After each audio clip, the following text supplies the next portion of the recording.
at the very core, the only way I can recommend any chef getting into it is because your passion is there and your heart's in the right place. And it's not because you simply think you can make more money, because that's not all of the complete compensation package, right? This episode is brought to you by FultonFishMarket.com, the most trusted name in seafood. FultonFishMarket.com is the e-commerce provider for New York's iconic Fulton Fish Market, the largest seafood market in the Western Hemisphere, trusted by top chefs for over 200 years. Fulton Fish Market provides a range of world-class seafood options. FultonFishMarket.com can help you serve a wide range of customers, whether you serve high-profile individuals or just strive for culinary excellence. They deliver directly to your doorstep in all 48 contiguous states, providing a comprehensive selection of the finest seafood, from wild fish to caviar and shellfish. When it comes to seafood, FultonFishMarket.com is our go-to destination and the name we trust. Let's celebrate those who support us and dive into this episode of the Private Chef podcast with a taste of excellence and freshness. Visit www.fultonfishmarket.com to get 15% off your first order. Use code PrivateChef at checkout. Welcome to the Private Chef podcast, serving the 1%. I'm your host, Hennche. And on our show, we speak to the best chefs, how they honed in on their skills to excel in the industry, and what it takes to work as a private chef for some of the most exclusive clients in the world. Welcome back to the Private Chef podcast. I'm your host, Hennche. Today, we are thrilled to chat with Chef Brett Posmentier, and I hope I didn't butcher it too much, somewhere between English and French, a renowned private chef and entrepreneur.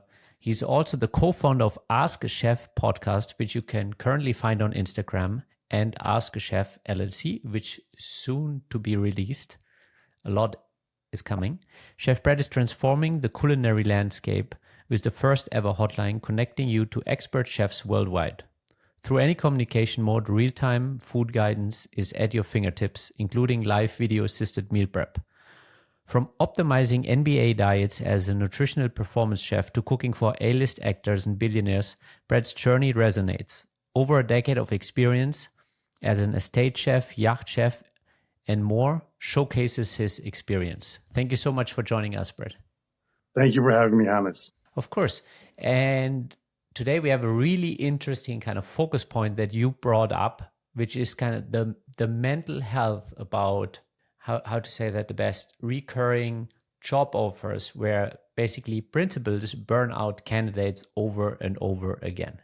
That's right. And there's even several different reasons for this, whether the client's intent is never to keep them on, but they allude to the fact that there could be this opportunity. So the aspiring chef or the chef that's applying for the position might feel that this could be a long-term position. They may plan for this long-term when the client, in fact, is only really expecting them to work either one weekend, one party, or try them out for 2 weeks. And then there's another scenario where they just like flipping through chefs.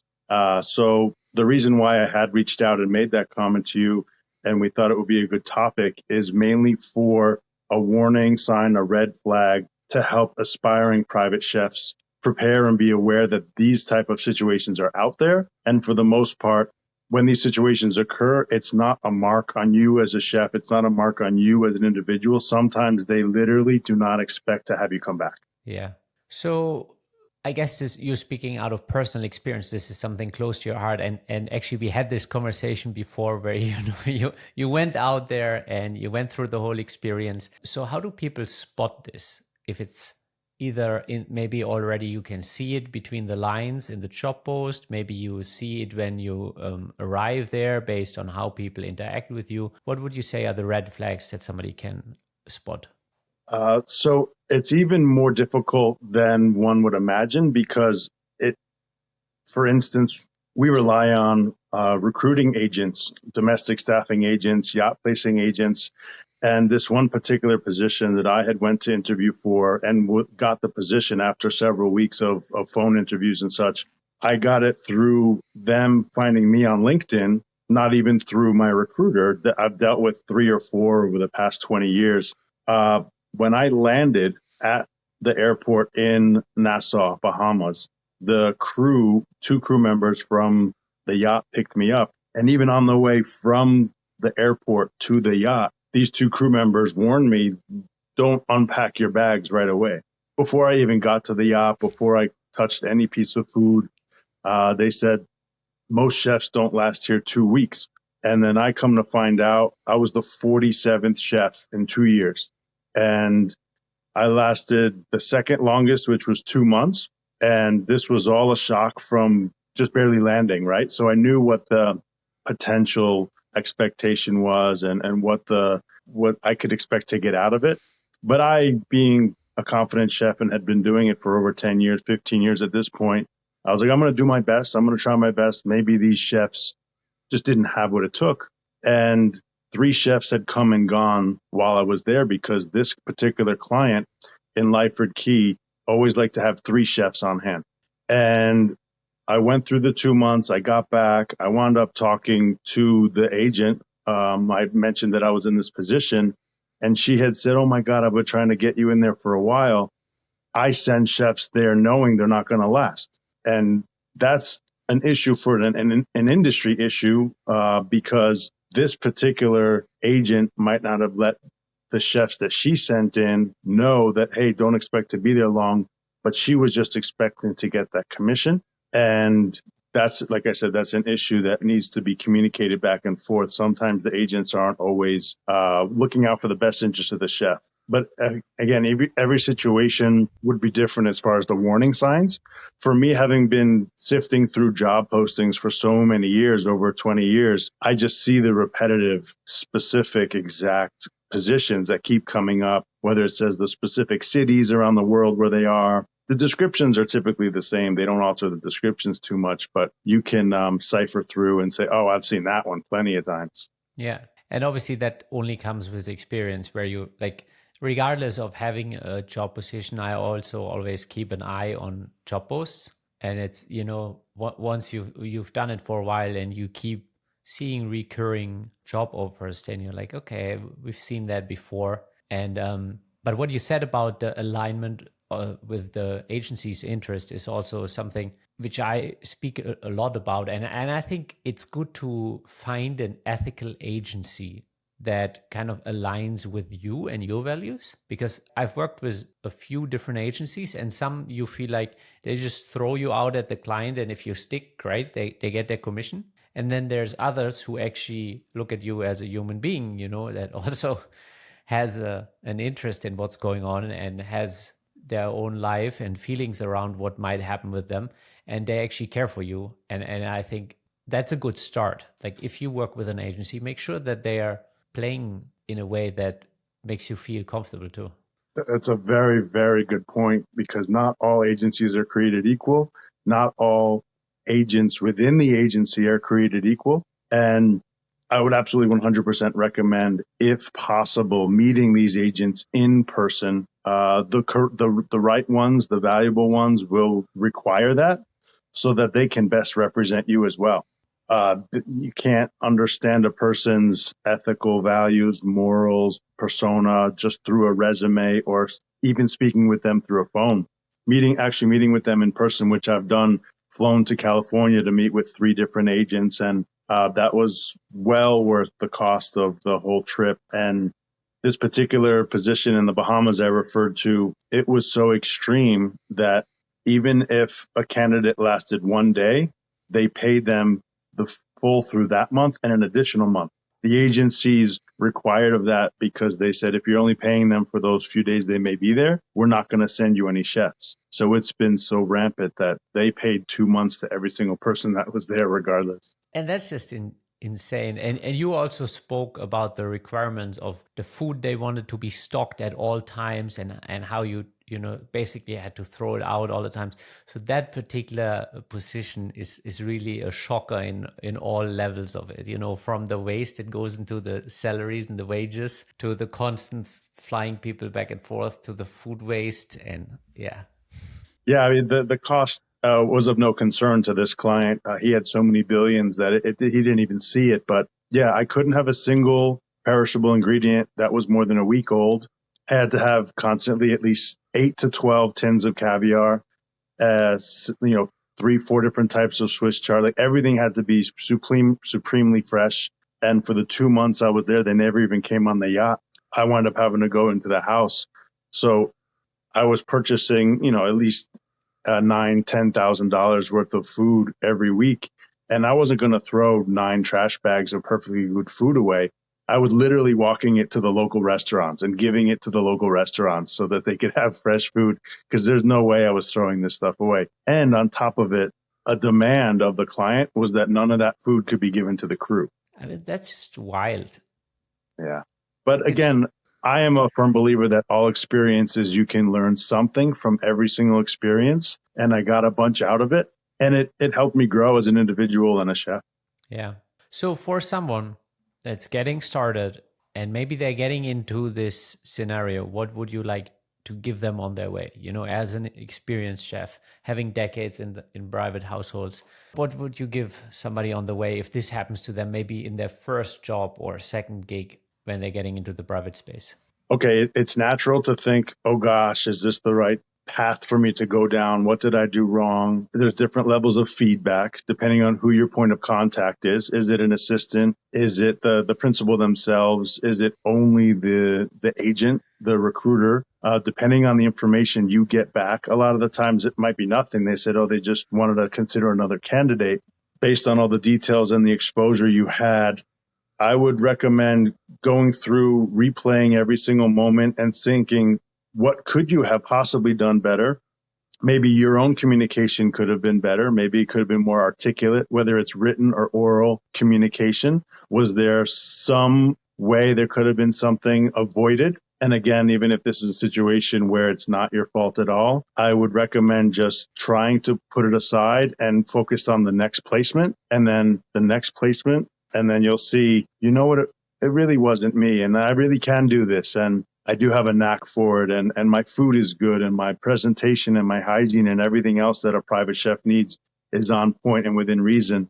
And also, if you talk to different recruiters and different agents, they will also help build up your self-esteem, and knowing who you are more and more. They'll say, no, just leave that one aside. Believe me, I've seen plenty of chefs in your position, and I've dealt with plenty of clients, and you have what it takes. So you shouldn't be on an island by yourself, and everyone in your circle should help build you confidence. But also,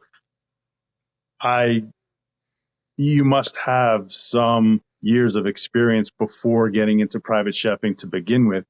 Whether you're in the school of hard knocks where you didn't go to school or you did go to school, you can't become a private chef right out of the gate, because you have to build your toolbox, your Rolodex, your litany of ideas that you can pull from to become a private chef. So that foundation that you build before you make the entrance into private chefing will help also build that confidence. Yeah. And I think it's one of those things, the more reps you get in, as you said, you were already at a stage where you felt confident enough at going in there, and like maybe the other chefs didn't have what it takes. And that came from proving yourself year after year over more than a decade. So it's from having the reps. And I think it's good to just build experience. There's nothing better than having solid experience under your belt, because it takes away the guessing. It's like, am I good enough? Wait, I can look back at a track record of having done this. It might have been in a different restaurant or something, but I've delivered at this kind of level. So now is the question, can I do that in a more casual setting at somebody's home where I have to maybe tone down my personality? So then the question is rather, can I do this in this environment? Can I play by the rules of this environment? And then the longer you do it, the more track record you have, and you can look back at it and kind of, this builds confidence because there's proof of you having done it. That's right. That's absolutely right. And as we all know, private chefs who have been doing it for a while, we know that food is pretty close to 50% actually of a private chef's overall responsibility. And something as simple as one conversation you had with either a client or the child of a client or the nanny or a maid or some other domestic staff member, something as simple as one conversation, one wrong word to someone who's been in the home or multiple homes for a long time, their word will hold much more weight than yours. So there's so many aspects that we need to be very refined to make you an overall well-rounded private chef. Because, for instance, one client I acted as her security, her chauffeur. I, walked her around museums. I would be her tech support, helping with the home Wi-Fi network and television. Like, there's so many things that you may face as a private chef. Just because you may make the most amazing food in a Michelin star restaurant or have 20 years in another food service establishment, it doesn't always translate. So there has to be another skill set that you have to have well refined before you can go into these homes, because safety, security, being abreast to certain information that the public cannot be aware of. So they have to also feel the confidence that anything you may come in contact with, any information, whether it's written, mail, orally, anything, will not leave the house at all, ever. Yeah, and I think trust, having that level of trust is the biggest thing. And I've seen families that didn't trust certain housekeepers and stuff, and they weren't comfortable having them do certain tasks. And it's actually, if you want to thrive for or strive for one thing, it's building genuine trust as quickly as possible. Like, really being a person of integrity goes a long way in this industry. Absolutely. Yeah. And then it will get to a point where you will wonder the kind of things people entrust you with, whether it's their kids, their passports, or the keys to everything. And it's just like, okay, I got this. That's right. It's also a slippery slope, right? Yeah. Because if you are that person of integrity and someone that they can trust, and maybe they don't have a large domestic staff, so your roles and responsibilities can snowball. And that was an issue that I had once. I actually had to leave a job on my own terms because the job scope got increasingly larger and my compensation wasn't in a direct relationship with how my job was getting larger. And that could, like I said, be a slippery slope. So you have to watch out for that as well. Yeah. Especially then you kind of have your core job, which started as being the chef, but then the other tasks, they also take away a lot of your time, which then maybe, impacts your ability to perform or to get the best products, because you can't go to the same vendors because it takes you more time. But suddenly you're doing tech support, like you said, you're fixing the Wi-Fi or all kinds of odd jobs. Like, I've done plenty of that things where I was like, what am I doing here? Like fixing the pool lighter for the gas heating system, or, pointing out where the next Tesla charging spot is supposed to be installed for the electricians, or actually receiving the car, and like all kinds of stuff. That's right. That's right. And a good private chef wants their client to be satisfied in every single way possible, right? So that's kind of our nature, is to provide and to make sure that the client has everything that he, she, or they may need. We're also yes people, right? The no is never an answer. If it's at all within our physical capabilities, we will do what needs to be done. And then sometimes if you see that your job is growing so much, you can somehow relay the message to someone that hires, saying, well, maybe we need to hire someone else if that's possible, because my primary position of chef is being hindered. And that's also a conversation that once you're there long enough, you can feel comfortable having those conversations, depending on who your point of contact is and how flexible they may be in understanding your point. Yeah. And again, this touches up on how important communication skills are, because you need to know what you can say at what point, and you really need to be able to read people in order to put your point across without coming across the wrong way. And there's so many nuances to that, which I think is, as you said earlier, it's almost bigger as the cooking part. Like, if you have to have that level of awareness around communication, because otherwise it's really hard to survive in the private space. That's right. That's right. Some clients I had direct communication with the client, whether they were a billionaire or just an athlete that, was a person of notoriety, but necessarily not in wealth. And then I've also had clients where there were three people between me and the client. So you have to also understand who those people are and how that message will get relayed through the levels of insulation to get that final message accurately conveyed, you know? Yeah. I find those positions where I have multiple people in between me and the principal kind of challenging at times. And sometimes it's really hard to read feedback because Mhm. there's so much that get lost by the time you get it. And yeah, I guess I like to have a direct line, knowing what I'm dealing with, and also being able to kind of read their expression when you have a conversation with them, because that in itself will say a lot.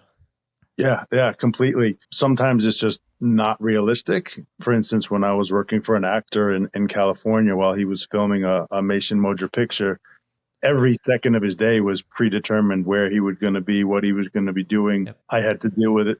One individual was my point of contact. Sometimes it was two or three or four other people, but that communication on a second by second point during the day, things could change drastically. For instance, his nutritional needs changed 3 times in one day based on information from his nutritionist and doctor. So I had to maneuver. But either that was just completely impossible to communicate with the client directly in that regard. Yeah. That makes me wonder, how can nutritional input change 3 times in a day? Like, what kind of new information comes up with the doctor that something changes so radically in a day?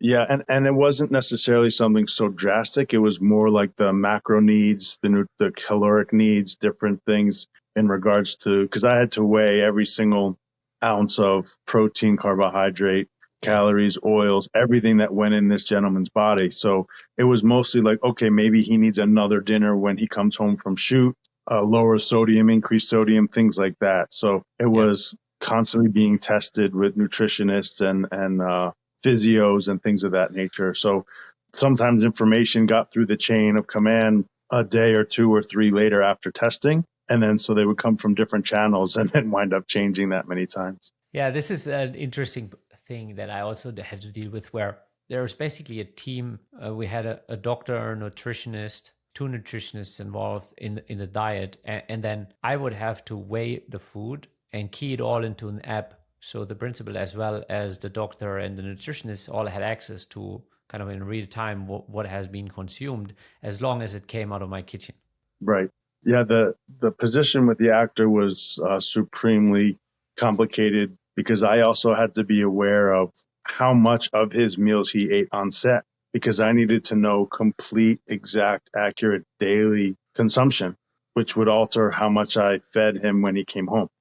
So they were literally measuring the food he ate while on set. So what was the goal? Like, what were they optimizing for? I was hired for a short-term basis because there was a particular scene in this particular movie where the physique had to be very cut and ripped and the musculature had to be seen very defined. So I was brought in, and the movie was actually held up because they didn't have the look they wanted. So I came in and was able to cut his weight about 6 pounds in about 3 days, but in a healthy way where the physique was to their liking. So what did you adjust?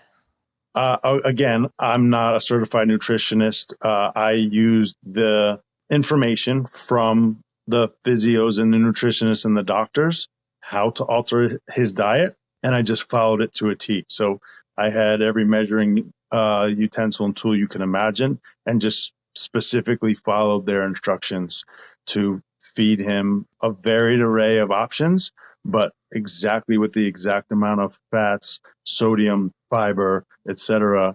And leading up to the actual shoot, when they had to reshoot, there was a very specific diet that was carbs only this amount, no eating for this amount, water only. And then it really helps, suck it in and really define it.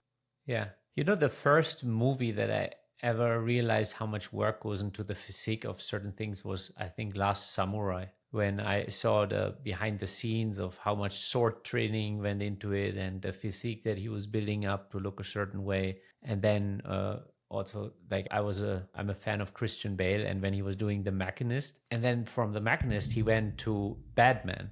So you went from like Okay. this malnourished human being to this super muscled superhero. And, the kind of dedication that goes into that is just next level.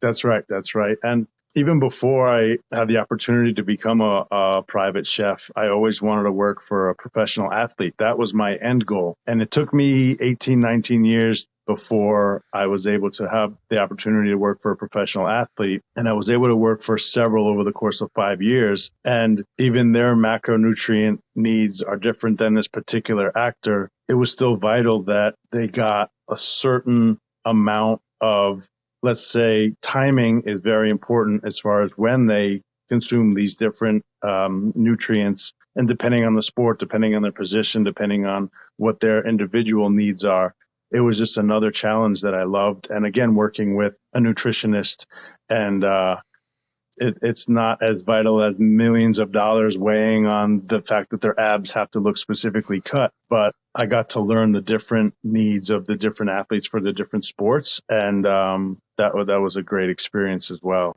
Sorry for the interruption, but we gotta share the news with you. Nothing Fishy from FultonFishMarket.com.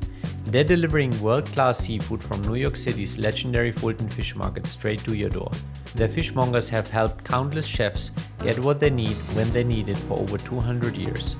Trusting FultonFishMarket.com means their experts work tirelessly to make your day run smoothly. Let your cooking skills shine and elevate your dishes with amazing seafood from FultonFishMarket.com. So what are some of maybe the top of the head lessons? When should we feed what kind of nutrient to an athlete? Like, let's say we're talking about an NBA player. What time do you feed carbs versus protein? What is the feeding time closer to the game or after the game? Right. So also, of course, in season versus off season training. If you're injured, you actually need more nutrients because your body's constantly working. If you have multiple workouts, you need to carb load and you need to properly nourish yourself between workouts so you don't fade and drop off. The breakfast was vitally important. Obviously, if you have too many fats, it could slow you down. It could make you lethargic. And again, a certified nutritionist or dietitian can speak more specifically on these topics, but depending on the position and whether they're gaining weight or losing weight or cutting, there's different types. Sometimes a nutritional performance chef needs to help them gain weight, right? Sometimes they need to help lose weight. So it depends on the particular athlete and what their objective is. Obviously, they need to have enough energy to get through their practice, their actual game if it's game day. And then recovery is supremely important as well afterwards. Because if you don't properly recover, then you can't perform the next day. Yeah. So out of all the different positions that you held, working in the States, working on yachts, working for actors, working for players, athletes, what was your favorite, or how would you kind of compare them? I would say out of all the different positions I've had, I had fantasized about working for a professional athlete. So that was always high on my list. And unfortunately, that didn't meet up to my own expectations. It didn't take long for me to find out through my network that I grew that only about 10% of professional athletes nationwide invest properly in budgeting for nutrition, not just for chefs, but their overall nutrition program. So unfortunately, the performance nutrition positions didn't live up to my expectations. I would have to say it's 100% the yacht jobs, because I got a chance to travel. I worked in the Middle East. I worked in Europe. I worked around the United States while being able to be on a yacht. I love being around water at any chance I get. I love to be around water. So the yacht positions were also a daily challenge as well, right? So I love a challenge, and it's not like a land position where if you need something in a pinch, you might be able to run out to a store. But on a yacht, you have to pre-plan so much that you have everything at your disposal. So I love the yacht positions, and I was fortunate enough to be on 3 different yachts. And it's a young person's game versus now I'm 40 years old. So some people may be able to hack it, but I'm glad I did it when I was younger. Yeah, I think then also eventually lifestyle changes, no? And we start having a more committed partner who doesn't appreciate it when we're gone all the time. And, then we want to be a little bit more settled. And I think that's when private chefs are trying to find different avenues or trying to find clients that can give them that kind of lifestyle. And that's right. And I made a commitment to myself before I even became a private chef that I would make my client the priority, the absolute number one priority, because one of a private chef's greatest assets is being available to that client, right? So plain and simple, if you're not available, you're not worth anything to them. So I have always postponed serious relationships, put it off, knowing that at a drop of a hat, I could go anywhere needed, literally anywhere at any moment. So yes, as you get older, different priorities come into play, and you're absolutely right. yeah. And I think what you said there is the value is almost equal to your availability. And that's where the real premiums come in too. It's like, so how available do you want to make yourself? And that's where clients are willing to pay top dollars on top of already proper salary range, because they understand that they're basically taking years of your life. That's right. Some clients care, some clients don't, but obviously you'd like to sift through if you have that flexibility and you're fortunate enough to be able to say no to certain opportunities. I myself personally said yes to every position that was available to me in the beginning to get into the industry. Because when I first started, when I graduated from the Culinary Institute of America in '05 with my bachelor's degree, even the alumni office had not a single contact for me to reach out to start to get a headway to figure out how to go about becoming a private chef. So I literally had to say yes to every opportunity and find my way.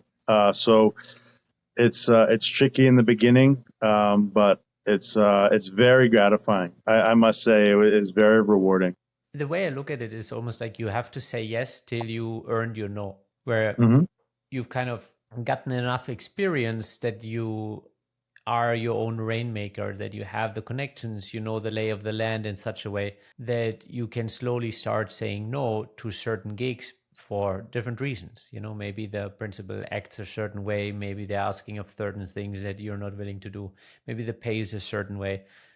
But initially you don't have that luxury because there's scarcity around opportunity.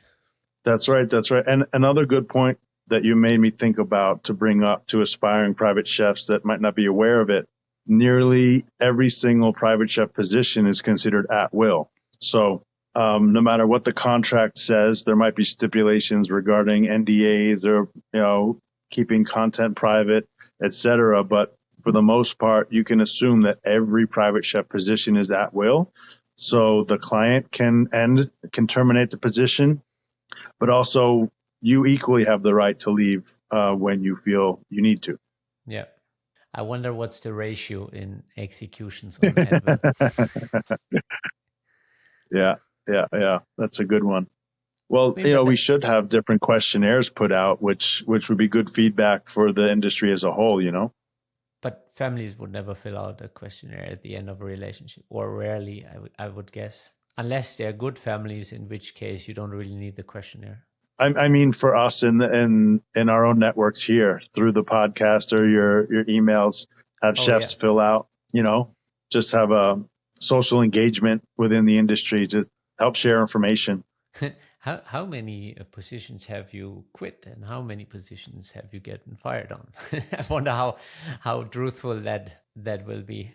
I guess if you make right, and it could be anonymous too, right? Yeah. So there's no backlash or anything. It could be anonymous. Usually is more of an honest answer. Yeah, one would hope so. Yeah, and also recruiters, because they have nothing vested in it necessarily. Recruiters could also put their feedback in as well to know what the industry data is. Yeah. There is, I don't remember. I think it's JP Morgan. JP Morgan has an annual wealth report.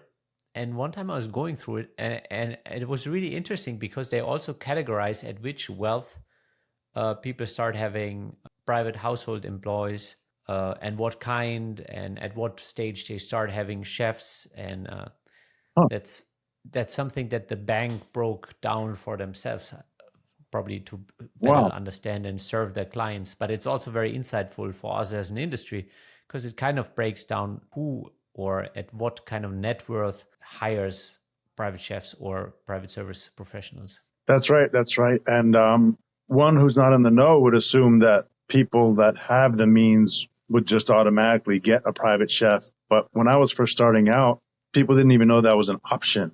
They didn't even realize that, hey, I can have a chef working for me and cooking exactly how I like my food and traveling with me and even doing the shopping for me. And I was like, yeah, that's an option.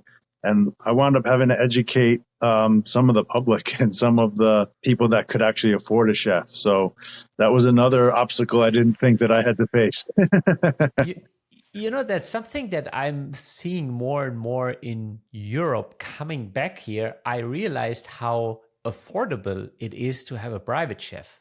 And by that, I don't like, obviously, it's not affordable to the average individual, but you don't have to be like super wealthy in Europe to have a private chef. And I think like if I, let's say if I work in a C level for a company and it's maybe 10, 15 or 20% of my annual salary, to have a private chef and take all that pressure off the family while making sure everybody is like really well fed and nutritionally dialed in, I think it's well worth it. And that number in Europe is not as big as one would think, because the chef salaries, unfortunately, are not that high here. Yeah, it's a very different landscape.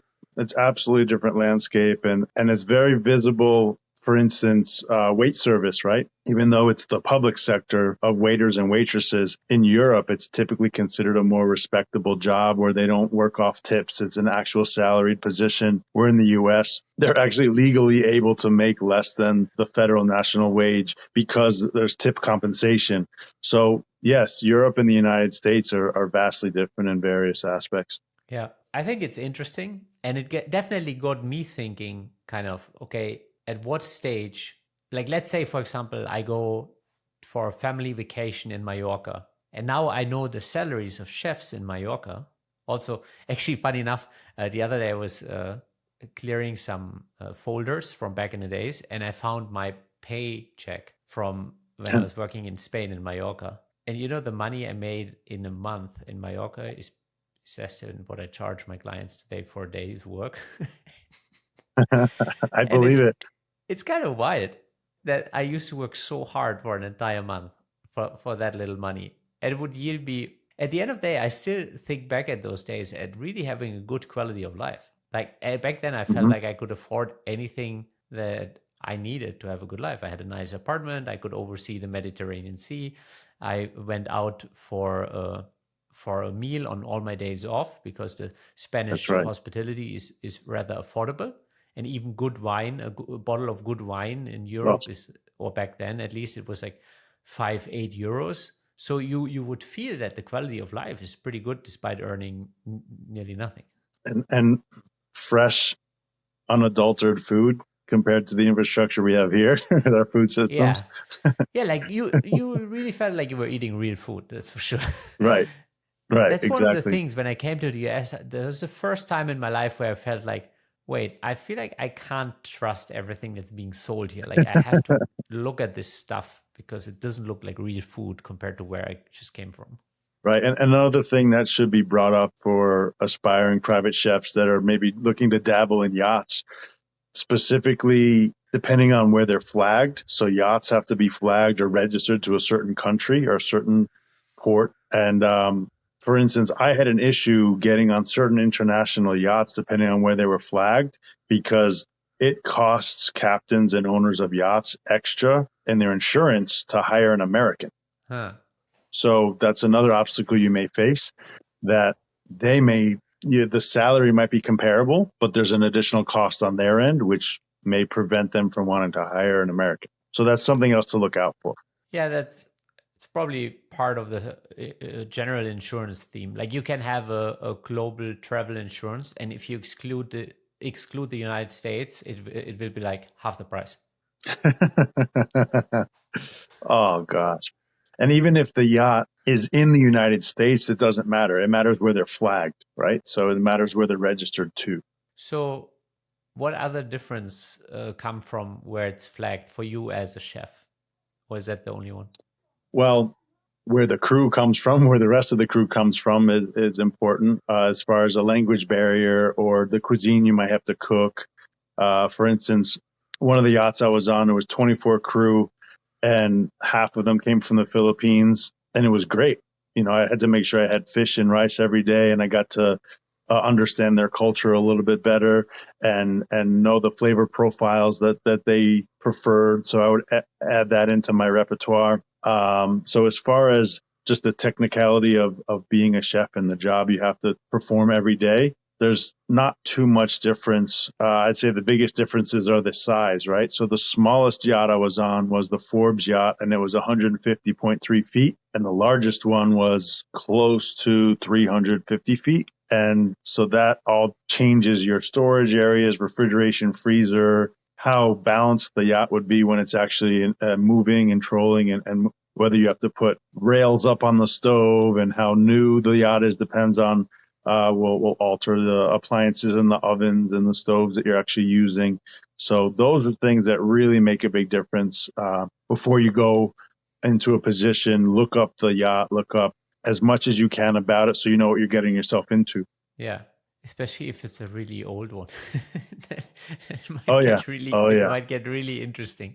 Yeah, the Forbes yacht was completed in 85, I believe. The last one that we were on there, he had 5 of them. So this one was finished in 85. And yeah, it trolled at around, cruising was like 12 knots, which is fairly slow. It took us 3 days to go from the Bahamas to Fort Lauderdale. And at one point we hit 30-foot swells, and I literally levitated in my bunk in the middle of the night.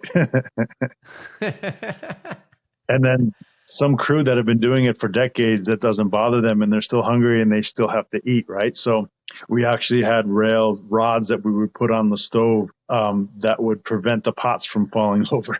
That sounds crazy. That was great, though. That was one of the best experiences ever, yeah. Why? Because it was so raw and like you just had to get through it? Well, there was 12 permanent crew, 13 when the helicopter pilot was on, and we just worked and gelled so well together, pretty much like a family, that we backed each other up. We supported each other. We worked like a well-oiled machine, and it was just a great experience overall, everything. So what would you say makes for that kind of dynamic in a team? Because I've worked in different environments, and I've seen teams that were initially strong, kind of some new characters came in, and the dynamic changed, and I've seen other teams that were differently. So what do you think is the fuel of such a well-oiled machine? What makes the team click? I would have to say there's several aspects. One is each individual is qualified in their own right. Ego is left at the door. When ego doesn't play a role in any aspect, people do what they need to do. They don't feel threatened. They can handle their task, and there's less drama. And when you're living and working in a confined area with multiple people, obviously different personalities, different backgrounds, different ethnicities, different religions, different, beliefs, those things are going to be expected. So if you can remove ego and drama from that picture, odds are it's going to be pretty smooth sailing. Oh, sorry. Even in the domestic household, when it's not on a yacht, when you don't necessarily live there, if ego is removed and everyone is qualified in their own specific position, you want to help each other because you understand the big picture is you all have to make sure the client is happy and you're not in it for yourself. And that's usually when it works out pretty well. Yeah. Do you feel like there's a certain tonality that the client has to strike in order to make this work better? Honestly, depending on the size of the operation, whether there's multiple homes, so then you'd have different staff you have to deal with when you go to the different properties. If it's a small operation, depending on the size, that responsibility falls on either assistant, property manager, major domo. It depends on their auxiliary staff, because my rule of thumb is that the client necessarily doesn't have to be bothered with that and shouldn't be bothered with that. Again, depending on the size of the operation. Sometimes I feel like that the client stirs up some of the trauma, that then gets into the team. That's what I was kind of referring to there. That in generally, I very much align with you that the client shouldn't be bothered, ideally. But sometimes it comes from the client. Absolutely. Oh, that's for sure. Sometimes happens depending on his or her lifestyle. If they don't have many hobbies and they're just trying to create their own reality show in their own home, right? This is so spot on. If they're not busy, if they don't have hobbies, they're making a hobby at home. That's for sure. Yeah. Real Housewives of wherever they are. Yeah. And yeah. everyone asks me if I watch the show Below Deck, because they know I've worked on yachts. And I said, I don't watch many cooking shows, that have to do with food or reality shows that have to do with food. And in all honesty, those private chefs that have been on yachts for a while, we actually have stories that they couldn't even broadcast on TV, right? So this is literally a reality show that happens to take place on the water, and take it for what it's worth. It's an entertainment show. Just look at it as an entertainment show and not maybe accurately what actually happens in the industry. Yeah. I think in general, somebody has to watch those shows with a grain of salt. You would hope. Yeah. I don't know. I feel like TV is a little bit of a dying breed. Like, I think now we're at a day and age where if you say that you have a legit YouTube channel that has a certain size, people maybe respect that equally as to back in the days when you said you were on TV. Right. And it's changed so much so that there used to be what was called a prime time, right? So where everyone was home from school, maybe they were even done eating dinner, and there was a few hours of prime time television where, advertising and commercials cost more because they figured more people were on the couch together watching TV. Nowadays, there's really no prime time because you can absorb information and entertainment from so many different platforms and methods and devices that commercials are not the same as they used to. And you have to find a way of product placement or how to reach out to your customer base or target market in so many very different ways now. And I think also sometimes you see based on how they advertise, who they advertise to, the demographics that they're trying to reach. And the other day I was visiting my mom and I was trying to, or I was going through the TV paper, which I don't even know what the English term is. So basically it shows you what's on TV and it's like a small magazine. And we say a TV guide, we call it. Oh, TV guide. And basically everything in that TV guide in terms of advertisement was catering to like already retiree age people. There was like a staircase, elevator, all of those kind of items in there. And I was like, okay, that's because osteoporosis medication. Yeah, exactly. Like you and me wouldn't use that because anyway, we would watch anything on demand. And I guess if we wanted to watch something on TV, we would just look it up on our phone or something. So it's interesting how this is like a dying breed, and soon the TV guides will be obsolete once a certain generation has passed. Yeah. And you see traditional TV providers having to pivot, right, towards streaming. Yeah. And I think actually the same is true for our industry. There's a certain kind of cooking that I rarely have to pull out, but occasionally still requested, which is kind of this old school French, like covering an entire cooked salmon with cucumber scales and stuff like that. That's like stuff that nobody wants to see anymore. And this like fullness of feast, and this is a little bit more old school. Like most of the young clients that I work with, they get upset with me if I make it too feastful, and they want it just to be enough that they feel content, and they want it to be healthy, and everybody is very dialed in on getting their longevity right, and having a certain physique, and so it's a very different game in that regards to what's. I don't have any young clients that want that kind of lavish feast mode. It's usually always a different generation, like more the generation of my parents. That's right. And you can say that about many different aspects of the private chef job. I have so many people that would constantly ask me, so what is it like to be a private chef? How is the client? And I say, let me first preface by saying every single situation is different in its own right. Every single situation is different. There are very few aspects you can say that are across the board same for every private chef situation, except for the fact that you have to refine your adaptability skills. You have to, you have to be hygienic. You have to be trustworthy. You have to be articulate. And of course, your food has to be good, right? And presentable. But some clients, specifically the athletes, they don't care what it looks like. A lot of them, they don't care. They don't necessarily, some of them, depending on who they are and what their preferences are, they just sometimes need to shove it in and go, Yeah, I guess I'm more an athlete than a creator, like a chef. Because when it comes to my personal food, I appreciate it if it's nice, but I'm more in the functional part. Like, when I think about my food, I'm more like an athlete. And I'm like, okay, this is healthy. I like this. I appreciate it. But I'm not like big in the aesthetics when it comes from my own, but maybe also because I exhausted my creative by the time I get home. It's like, okay, I've just done this for 12 hours. Now let's just be a bit more functional. Right. Where's my peanut butter and jelly sandwich? Yes.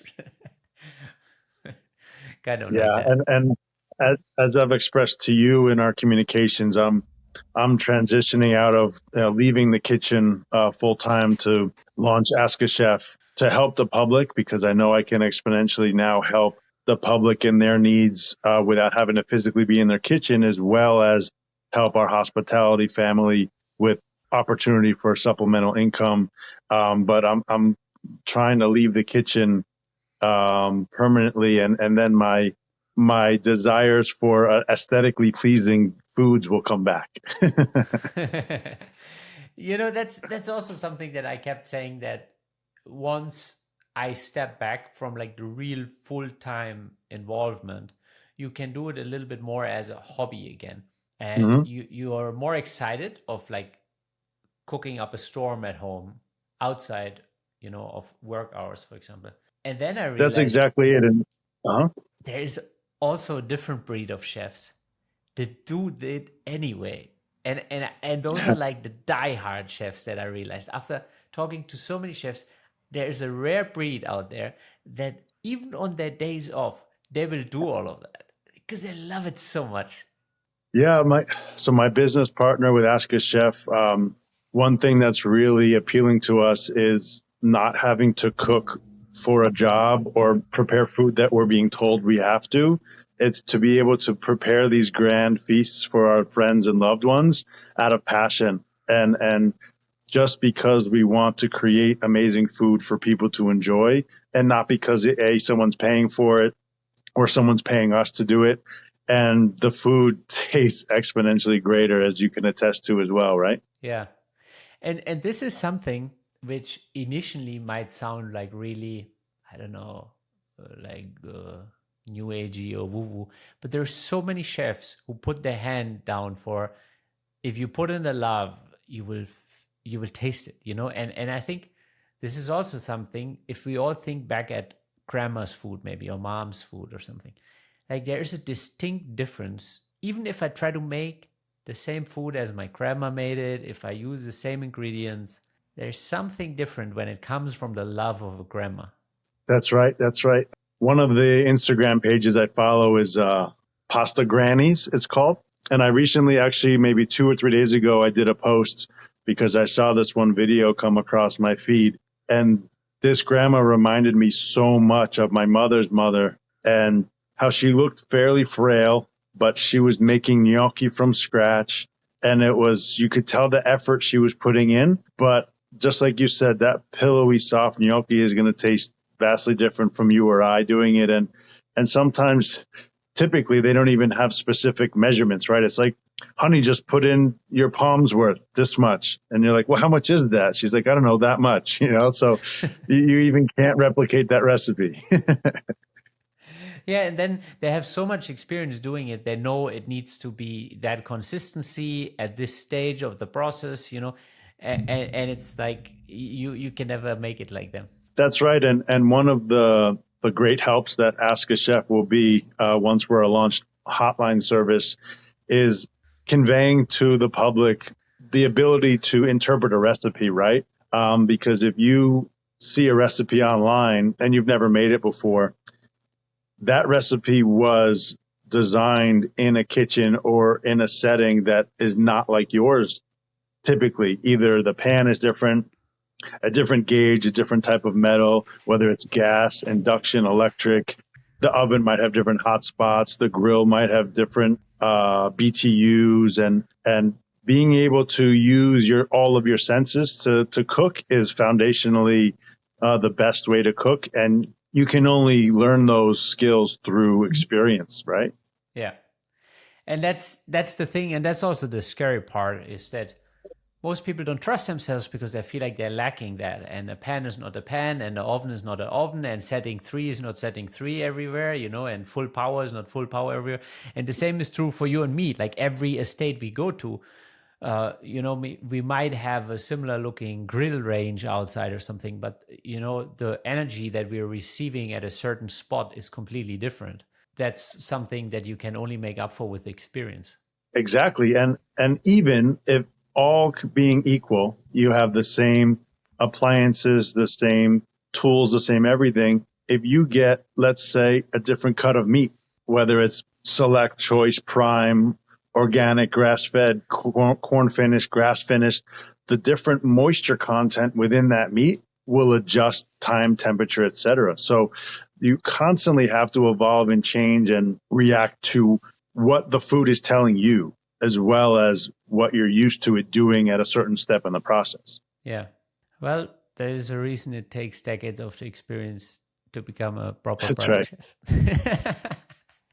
That's right. And at the very core, the only way I can recommend any chef getting into it is because your passion is there and your heart's in the right place.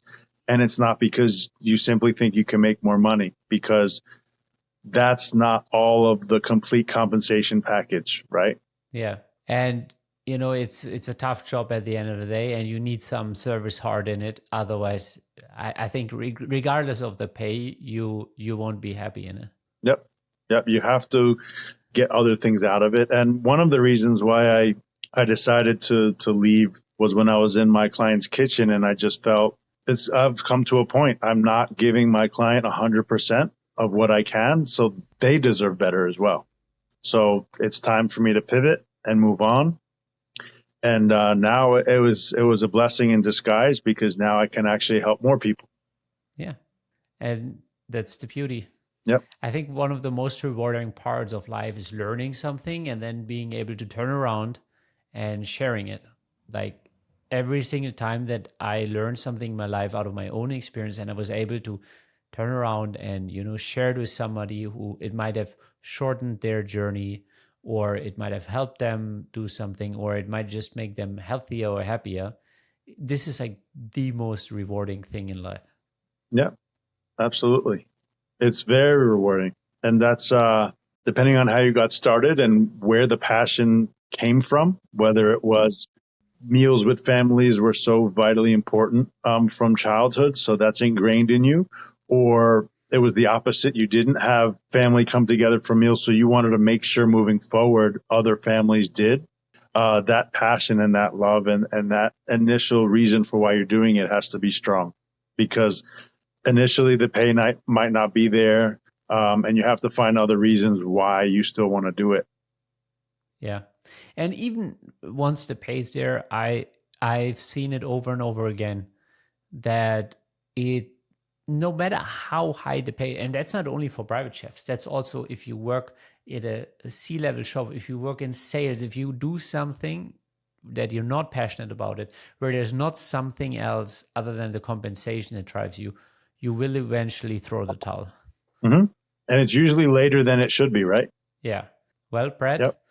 This has been a very interesting conversation, and I think we got a very wide range of knowledge into the conversation. So thank you so much for being a sport, in the conversation and sharing all of your experience with me. Where can people connect with you and find out more about the different projects that you're working on? So for right now, Ask a Chef is only available on Ask a Chef podcast on Instagram. We are soon to be launching on multiple platforms. We're still editing our first introductory episodes, but we will be on multiple platforms, and that's pretty much the best way to access right now. Aside from my personal Instagram page is at Brett Posmentier. That's BrettPosmentier. Then once we're fully launched, we're looking forward to engaging with everyone. And thank you, Hannes, for having me on. And I look forward to being a repeat guest and you on our podcast as well. Yeah, of course. Let's do it. I love that. Thank you very much. We'd like to thank our sponsor, FultonFishMarket.com, the best seafood in the nation, trusted by the best chefs in the world. Aside from offering premium seafood, they also make life easier for you by delivering all these outstanding products right to your doorstep. Visit the official website www.fultonfishmarket.com and explore their incredible selection of seafood and let your clients experience quality that has captivated palates for generations. Use code PRIVATECHEF at checkout to get 15% of your first order. When it comes to seafood, FultonFishMarket.com is the name we trust. Thank you for joining us at the Private Chef podcast. If you know any highly skilled chefs that want to take their life to the next level, make sure to share this podcast with them. And if you enjoyed this episode, click subscribe and check out our upcoming episodes. Thank you for listening.